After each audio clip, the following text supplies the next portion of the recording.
All right, as we've been waiting, the water layer is pretty cloudy and the oil layer is also pretty cloudy. But if you look, they're still sort of separated. I'll pass this around if you can't see it. Unless you don't want to touch the jar full of oil and water, but it's sealed, so. Yeah, yeah. Just, or don't, whatever you want. But look at it, you can see two layers in there. The oil and water are separated. So now we want to get a sense for what kind of interactions are available to molecules like oil, triglycerides, okay? If you look at the structure, and this is the structure of a triglyceride that you might find in vegetable oil, you've got a saturated fatty acid, a monounsaturated fatty acid, a diunsaturated fatty acid. There are some polar CO bonds. You'd expect some dipoles up here in this portion of the molecule, but overwhelmingly the rest of the molecule is nonpolar. It's full of CC and CH bonds where there isn't a huge difference in electronegativity. So the major driving force for interactions among oil molecules, the things that make oil molecules liquids or solids, are not going to be ion pairs, and they're not going to be dipole-dipole interactions. They got to be something else, because as I said, triglycerides are mostly nonpolar. So what we want to do is introduce the concept of a dispersion interaction, and this has some alternative names as well. Dispersion interactions are also named after a chemist named van der Waals. So van der Waals interactions is another term for this. And finally, most clunky is an interaction between induced dipoles. This one takes the longest amount to say, an induced dipole interaction. So what do we mean by an induced dipole interaction? Well, it turns out that relatively nonpolar molecules can still interact with each other if they get close to each other. And what happens as molecules get close to each other, I'm going to use some gray shading to sort of indicate where the electron density is going to be around a molecule. In doing so, I'm hoping to mimic sort of what you see in the sort of purple cloud in a molecule like this. You're seeing the distribution of electron density in the molecule, okay? So here the gray shading is going to indicate more or less even distribution of electron density in this triglyceride molecule. And I think I need, no,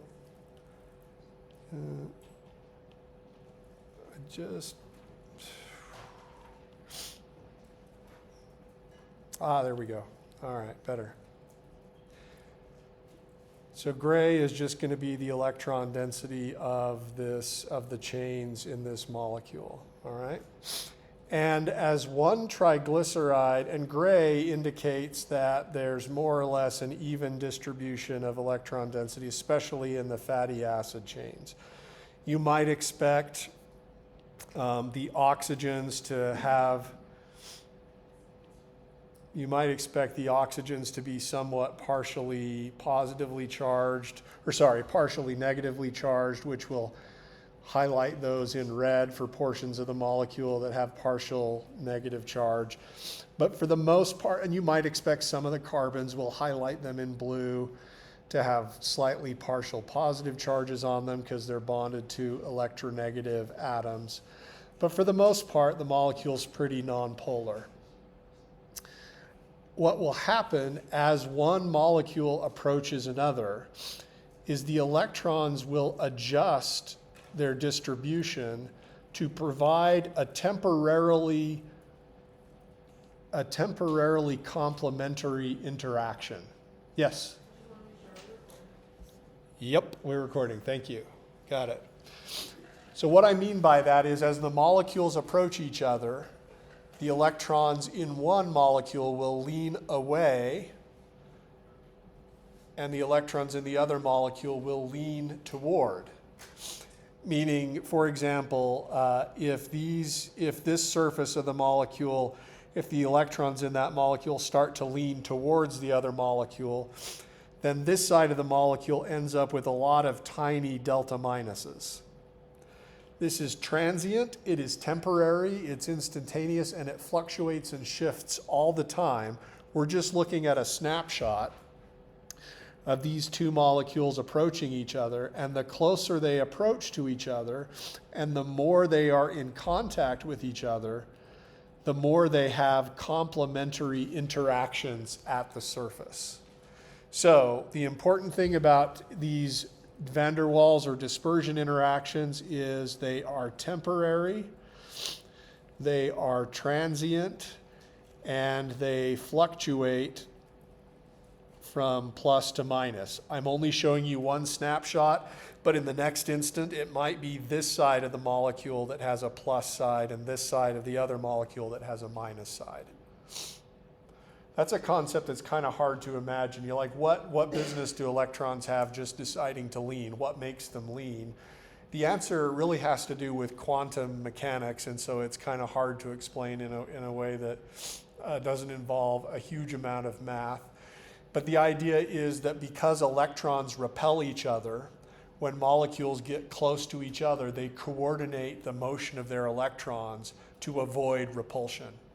That means as these two molecules get close together, the electrons in this one are going to lean away to accommodate the electrons in this one that are leaning towards. And then in the next instant, it's going to be the other way. Transient, fluctuating, temporary, but they can be strong, and the things they can add up to have an interesting effect. The thing that makes these dispersion or van der Waals interactions stronger is increased strength with, and this is really important, increased contact surface area. In other words, the more the molecules' surfaces can approach each other, the larger the interface between the two molecules, the more of an induced dipole you have a chance to have interacting with the other molecule. Yeah? Yes, you'll have heard perhaps the other, London dispersion forces, same thing. So does that have to do with how many electrons are in the molecule, or is that not? Is that too simple? Does it have to do with how many electrons are in the molecule? In a way, I mean, it does have to do with molecular size. The larger the molecule, the more electrons are there. Yeah, so this is now at least a partial answer to some of the questions that we had about fatty acid melting points, and by extension, triglyceride melting points. In other words, if you compare the saturated fatty acids 12 to 16 to 18 to 20 carbons, and you see an increase in melting temperature, what you have as you increase the number of carbons is, as you go from 12 to 20, you have increased size of the molecule, and therefore increased contact surface area between individual molecules. Increased contact surface area leads to stronger dispersion forces or van der Waals interactions. And the stronger the van der Waals interactions are, the higher the amount of temperature you have to put in order to get those molecules to move apart from each other. Melting, a solid is where molecules are not moving very fast relative to each other. A liquid is where molecules are moving quite fast relative to each other. And a gas is where molecules are moving so fast relative to each other that they basically don't see each other much. Okay? Yeah? Sorry, lots of questions. So could you infer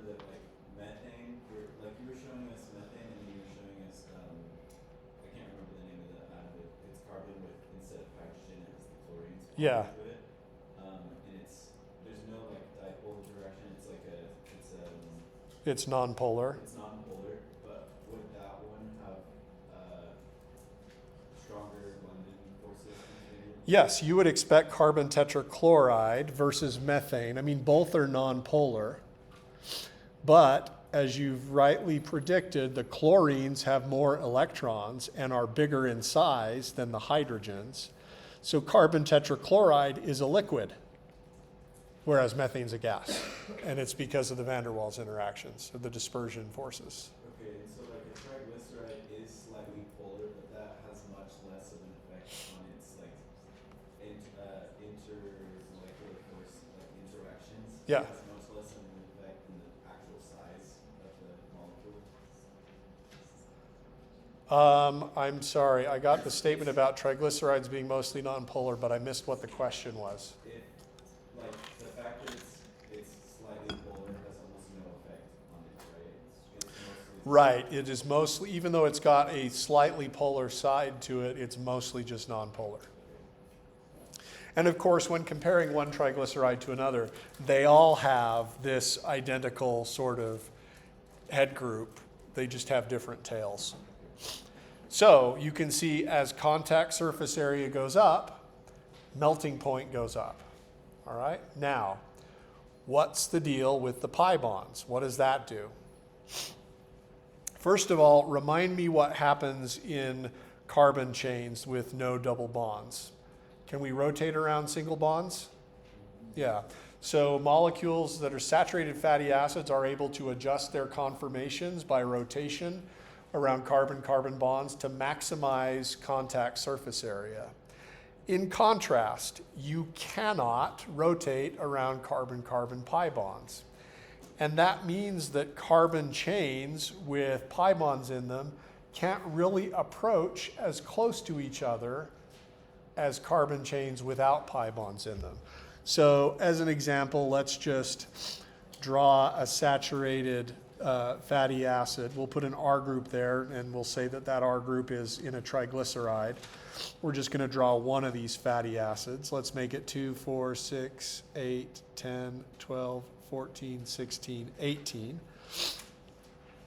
That's a pretty linear molecule, and again, it's pretty nonpolar, and it's able to arrange itself by rotation around carbon-carbon bonds such that you can have a fairly high degree of contact surface area between the two, where one of the surfaces is going to be partially positively charged at a given instant, and the other surface is going to be partially negatively charged at a given instant. And the higher the contact surface area, the more these complementary induced dipole interactions hold these fatty acids together. So the little delta minuses here in the dotted line represent the surface of this molecule on top that is complementary in charge to the one on the bottom. Now let's imagine we put one double bond in here, and the double bond, as I recall, for some vegetable oils is at carbon 9. So 2, 4, 6, 8, 9. All right. 2, 4, 6, 8. And the double bond configuration is always cis in natural vegetable oils. And there's no rotation around that double bond. And then we'll continue to zigzag. So 1, 2, 3, 4, 5, 6, 7, 8, 9, 10, 11, 12, 13, 14, 10, 12, 14, 16, 18. Notice that the saturated fatty acid can arrange itself in kind of a straight line. In contrast, the unsaturated fatty acid adopts more of this curved boomerang shape. And that curved boomerang shape prevents two cis fatty acids from, prevents two cis fatty acids from contacting each other quite as tightly. Do you see that the double bonds, the groups on the double bonds start to bump into each other. We maybe get contact as here, but the idea is cis double bonds lead to not as close and not as much contact surface area. And if the surface area of contact between these two is smaller, that means you've got weaker, VDW stands for van der Waals interactions / dispersion forces. And weaker dispersion forces means you don't need as much heat to get the molecules moving relative to each other. And that turns into a much lower melting point. And you can see this effect. Introduction of a single double bond causes your melting temperature to decrease by almost 60 degrees. Yeah? Does that happen just in cis formation? Because transformation doesn't happen like that. Right. That's a great, and I haven't shown you any data for that, but that is actually absolutely true and observed. If the double bond were trans, contact surface area would be higher. And in fact, trans fatty acids have higher melting points correlating with those of the saturated fatty acids. Yep. So the more cis double bonds you have, the less likely it is for the hydrocarbon fatty acids to approach each other closely, and therefore the melting point drops down. Okay? Questions about that? Anything in there you don't understand or are curious about?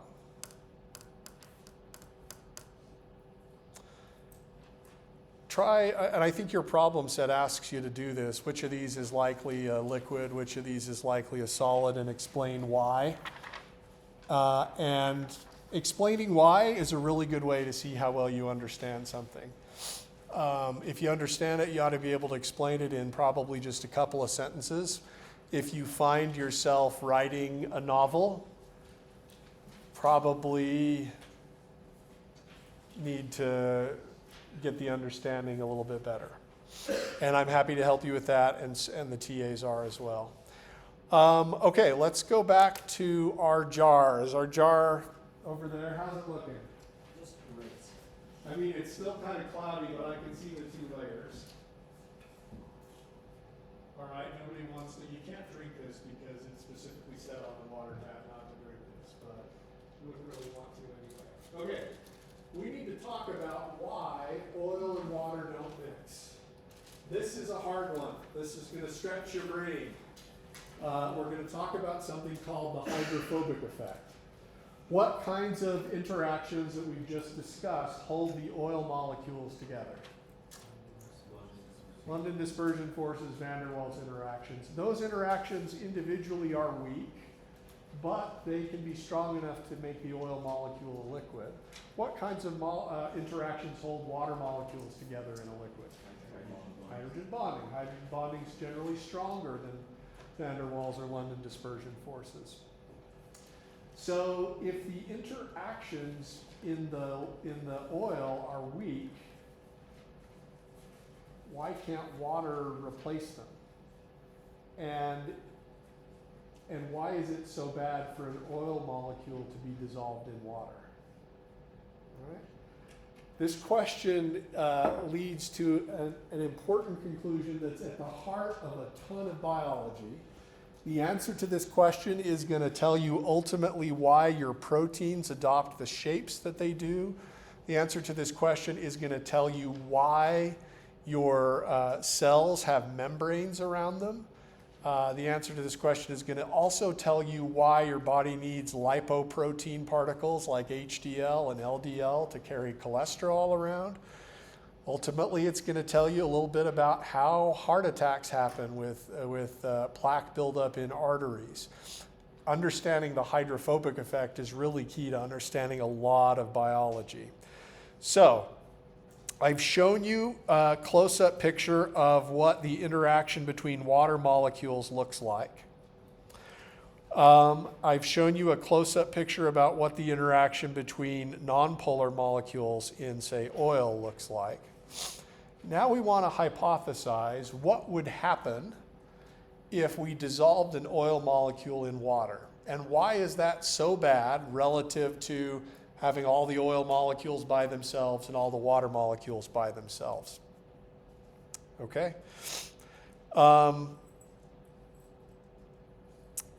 First thing you need to understand is that even though hydrogen bonds in water are strong, they are also very, rapidly interchangeable. I'm not sure how to spell that, so rapidly interchangeable. Meaning, one water molecule can easily diffuse away and another water molecule can take its place. And there's actually even something called hydrogen exchange that goes on in these clusters of water molecules where one of them says, oh yeah, well, I'm going to take that proton. Oh yeah, well, I'm going to take that one. Oh yeah, well, I'm going to take that one, and so on. They can trade mixing and matching protons very quickly. In other words, even though water has strong hydrogen bonds, water on its own has high entropy. Each water molecule has high freedom to diffuse and high freedom to trade protons.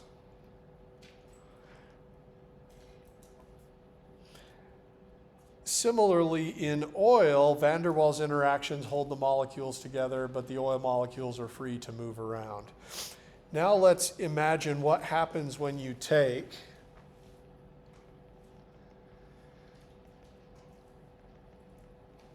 what if you surround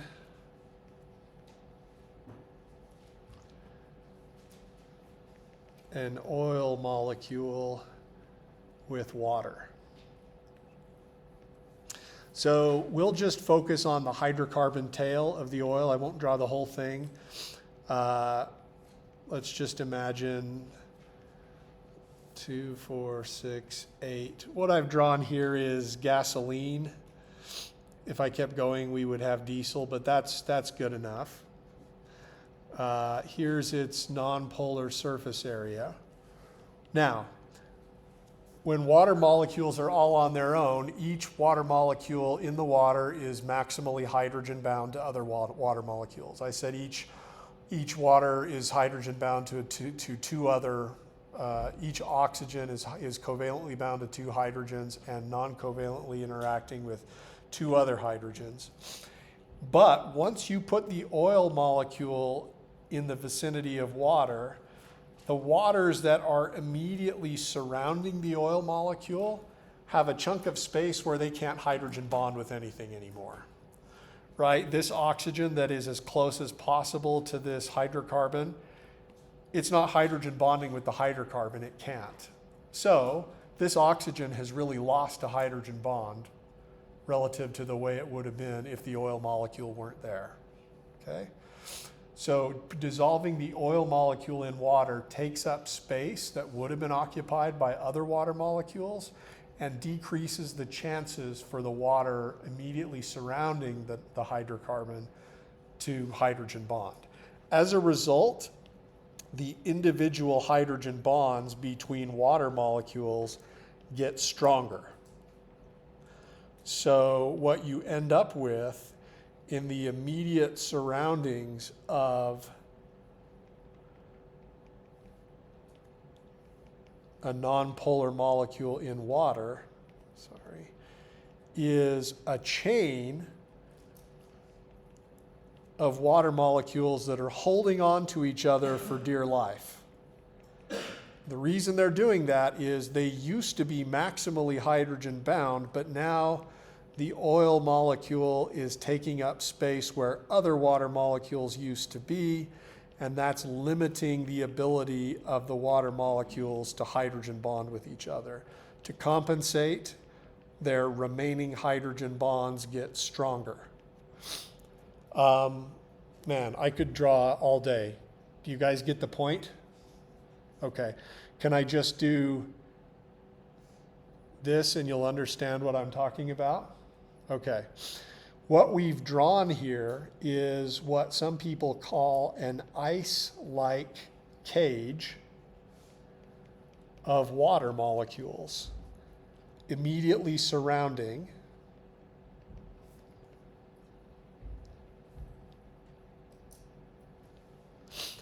the hydrocarbon. Sorry about the penmanship there. Got out of control. Immediately surrounding the hydrocarbon. And in this ice-like cage of water molecules, there are fewer hydrogen bonds than when water is on its own. I'm going to call that bulk water. That means water that's not in the immediate vicinity of the hydrocarbon. The remaining hydrogen bonds get stronger, and as a result, the water molecules in the cage slow down, and they have less freedom, meaning they have lower entropy. Okay? So if you look at delta G equals delta S minus delta H minus T delta S, if a process that is dissolving the nonpolar molecule in water has either an unfavorable enthalpy change, or an unfavorable entropy change, or both, that process won't be favorable. Dissolving the nonpolar, the major consequence for dissolving the nonpolar thing in water is that you lower the entropy of the water in the ice-like cage. And if that number is big enough, actually lowering the entropy, that's negative, right? Delta S is less than 0. If that number is negative enough, that can make delta G positive, which would mean unfavorable. Okay? That we've just shown you that the formation of this ice-like cage of water molecules in the immediate surroundings of the nonpolar hydrocarbon make it totally unfavorable for the hydrocarbon to dissolve in water. And so it doesn't. Even if you shake it up, they prefer to remain separate. Now that seems kind of counterintuitive because I got two layers here, right? That looks more ordered. Wouldn't it be more disordered if I just had all the oil and all the water dissolved together and interchanged completely? The answer is no, not for the water molecules that have to surround the nonpolar stuff. So the general trend in biochemistry is that nonpolar stuff wants to minimize its exposure to water, or that water wants to minimize its exposure to nonpolar stuff. And that is what we call the hydrophobic effect. Some people misunderstand the hydrophobic effect. They say, well, the van der Waals interactions between the oil molecules are just so strong that water can't break them up. False.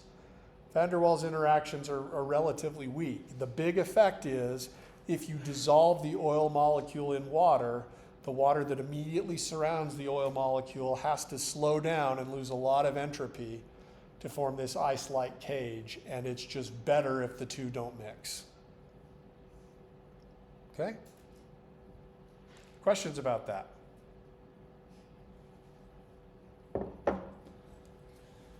Yeah. So this explanation was just showing why this wouldn't happen, right? That's right. This isn't actually something that goes on.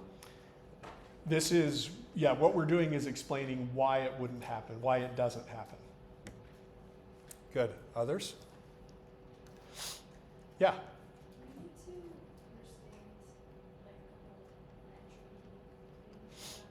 understand, like, Well, I told you it was about entropy. If you understand that the water molecules that surround the nonpolar thing, if it were to dissolve, are more ordered and have less entropy than they would if it weren't there in the first place, then that's good enough, I think. And I think your problem set will give you a chance to try to explain this. And again, if you can do it in a couple of sentences, you're probably pretty close. If it takes you several paragraphs, you need to dial down and simplify a little bit. Yeah. Will there be any free response questions on the exam? No, it'll be multiple choice, but you'll be selecting, if I ask a question about why, there will be various options, some of which will sound plausible but be wrong, and so you'll have to master it enough. Yeah? Is there any partial credit?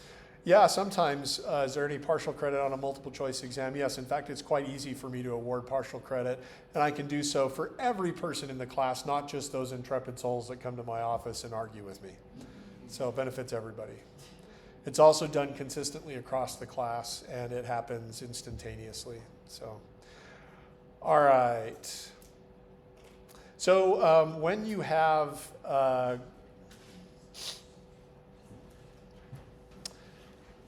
some of you have made recipes before where some of the ingredients included both water and oil. And of course, you want them to mix so that you can bake the product. But as you've seen, they don't want to mix. So a lot of these recipes that require both oil and water components also use something else. What is it? Emulsifier. You guys are already ahead of us. But what are you dumping soap in there or what? What is the food emulsifier? The egg, right? So we're actually going to test this. I haven't done this before. I think it maybe will work. You've seen the two layers. Here is an egg. This is how much I love you. Eggs are expensive, but we're going to kill an egg that nobody's going to eat. It's very sad. Just put that thing in there.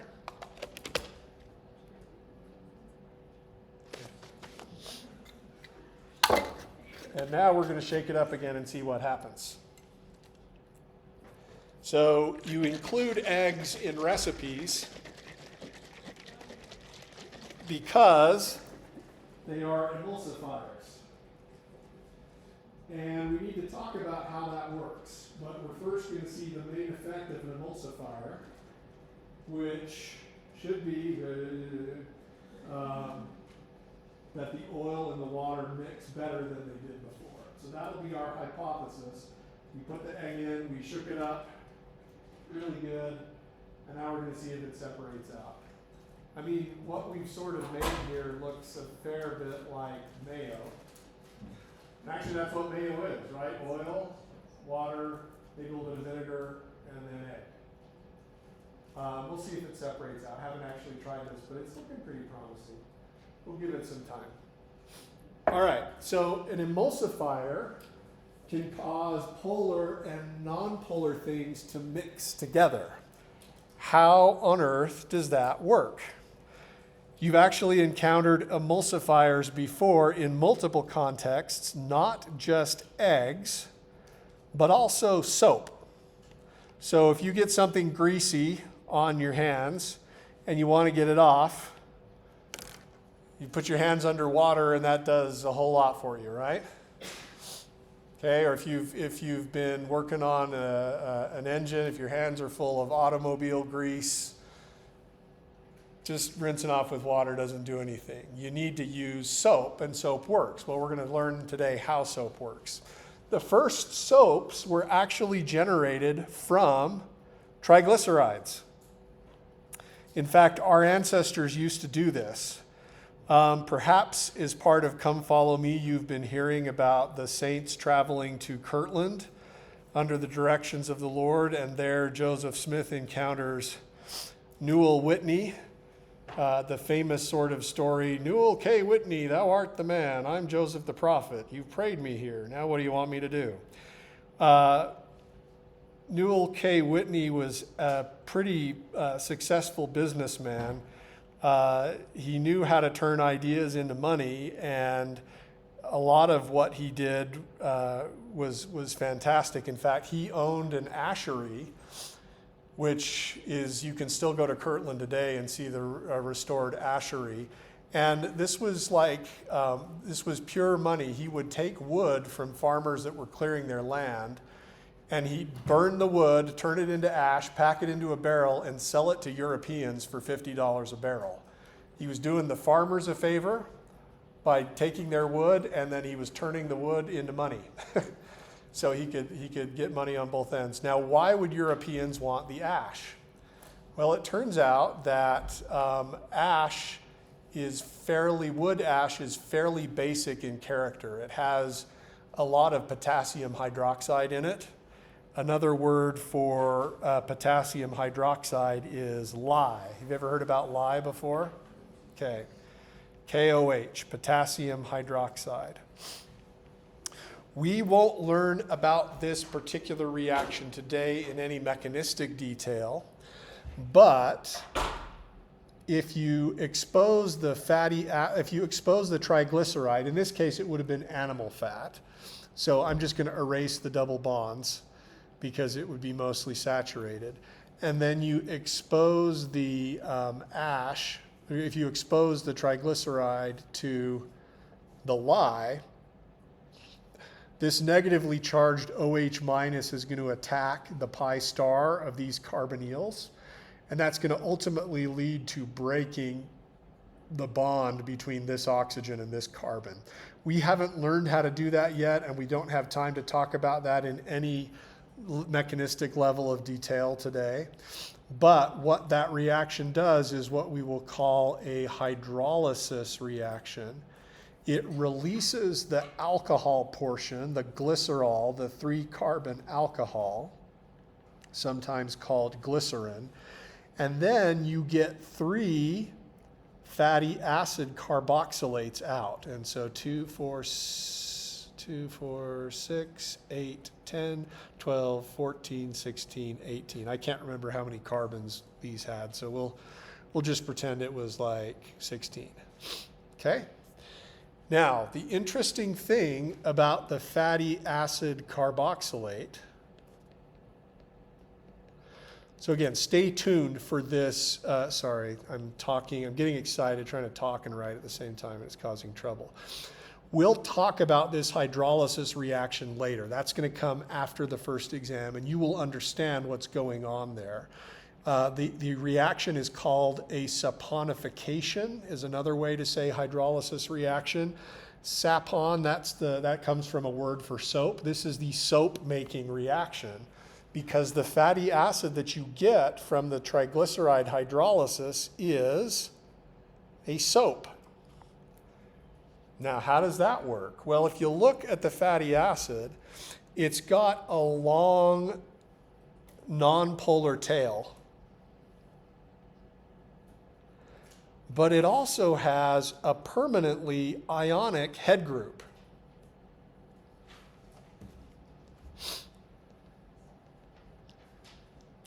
This is much more powerful than the simple dipoles that existed in the triglyceride. Now you got a full charge, and you know interactions with ions are stronger than interactions with dipoles. The ionic head group can engage in strong ion dipole interactions with water.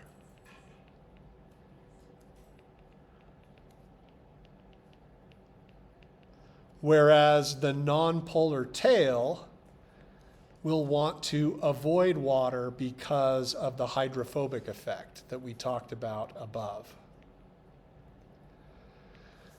We might call this kind of molecule amphipathic, amphi from the Greek meaning both, and pathic from the Greek meaning love. This molecule has love for both environments. It likes water on its polar head group, and it likes nonpolar environments with its tail group. Okay?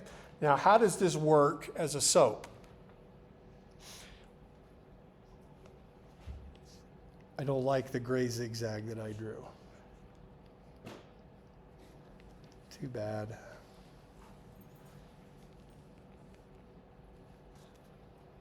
Ooh, how's our oil and water emulsion going? Still, anybody want to taste? I really do not want to taste that. We can't anyway, but are you going to go home and make your own mayo now? Look, don't do it. Just look up a recipe. But okay, let's show you how the soap works. So let's look at the fatty acid. And I'm going to go to a new page. I'm going to paste it. And I will tell you that the fatty acid has sort of a cone shape. It's got this polar head group that likes to interact with water, and then a nonpolar tail. And the size of the polar head group, because of its interaction with water, is a little bit bigger than the nonpolar tail, at least in terms of cross section. So imagine what this molecule does when you put it in water. It's going to want to expose the polar head group to water, but minimize the exposure of the nonpolar tail to water. So what actually happens is this molecule, this fatty acid, starts to self-assemble. What I mean by that is it orients itself in solution such that the polar head groups are close to each other and the nonpolar tail groups are close to each other. The polar head groups are close to each other simply so that they can interact favorably, forming ion dipole interactions with water. So I'm going to put water here and here and here. And now we're really going to pick up the pace by copying multiple of these at the same time. So if you're drawing with a pen on paper, I'm sorry. But if you look at the notes, you'll see something like this. All right, so these fatty acids tend to self-assemble side by side, but because of their sort of cone shape, as they assemble side by side, there's curvature to their assembly, and you end up forming these spheres. And I'm showing you just a cross-section of one of the spheres. Erase, erase, erase. What do I need? Just one more? Okay. Well, dang. I got greedy. There we go. So you're seeing a cross section. What you need to visualize when you see this is you need to visualize a sphere that's covered in red head groups. The sort of red head group candy-coated shell, and in the interior you have a non-polar interior, okay? The cream filling. This is called a micelle. And the reason it works as a soap, if you have grease molecules on you, suppose you have automotive oil or some kind of long chain hydrocarbon, that can interact just fine with the interior of the micelle.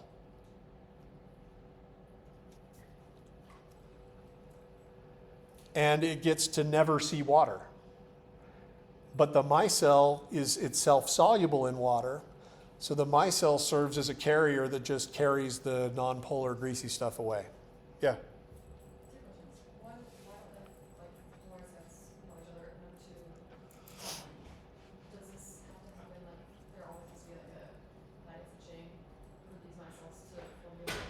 Yeah, so first, do the polar head groups repel each other? Yes, though likely they have counter ions. You remember that it was potassium hydroxide that did this, so you're going to have the potassium counter ion, and likely what you have in addition to water molecules is you have the oppositely charged cation there as well. But that's not going to affect the solubility. Both of those, plus and minus, can interact with water. The second question was, do you always need a nonpolar tail? Yes. So like a nonpolar other molecule? Could it be a nonpolar other molecule? Does it have to be a fatty acid? Not the question, or? Well, does there always have to be some nonpolar other molecule for these micelles to formulate around? Oh, no. So do the micelles need some other, do they need to be loaded with cargo to form? No, they form on their own. And you can detect that in samples of soap, but if there is nonpolar stuff, they can be loaded up with it. This idea of a micelle is not so different from the LDL and HDL particles that carry cholesterol in your blood, but we'll talk more about that later. Okay, we still are not to the idea of how the egg worked as an emulsifier. We've got the idea of a fatty acid as a soap. Now, most of the soaps we use today are not directly gotten from fatty acids anymore. Some of them are, but others of them are there are other kinds of detergents. And I think you've got a problem in your problem set that shows you multiple structures of things with polar head groups and non-polar tails and asks you whether you think they could form micelles or not. And in general, as long as you have a polar head group and a non-polar tail, you can form, and one non-polar tail, you can form a micelle. Now, it turns out the molecule in egg that is responsible for a lot of the emulsion or the emulsifying properties. Emulsifying means mixing oil and water. So let's ask that question. What in egg acts as an emulsifier? And the answer is something called egg yolk lecithin. So I thought this was kind of interesting. And I'm going to get its actual composition wrong. Egg yolk lecithin is something called a phospholipid. It is related to a triglyceride, but now instead of all of the oxygens in the triglyceride being linked to fatty acids, only 2 of the 3 are. 2, 4, 6, 8, 10, 12. Let's just do 16, 14, 16. And there's a problem in your problem set that I think asks you about this. 2 of the 3 oxygens for glycerol are linked to the nonpolar fatty acid tails. And then the 3rd is linked to, via a phosphoester, to something else. And in the case of egg yolk lecithin, this is often a 2-carbon chain with a nitrogen, and the nitrogen is bonded to 3 methyl groups and has a positive formal charge on it. This is called phosphatidylcholine, and choline is this portion of the molecule. You can see that this head group is neutral overall. It's got a plus charge on the nitrogen and a negative charge on the oxygen. But the thing you've got going on here is you have a polar head group and 2 nonpolar tails. And this overall shape gives the lecithin, anyway, you can see now how with a polar head group and a nonpolar tail, this might do the same thing or might be able to bring oil molecules close to water in the same way that a fatty acid could. Okay? So the thing that's allowing our vegetable oil and our water to mix is probably that lecithin molecule, and it's present in a high amount in egg yolk. All right, that's it for today. We'll start, say just a little bit more about this next time, and then we'll move on to stereochemistry.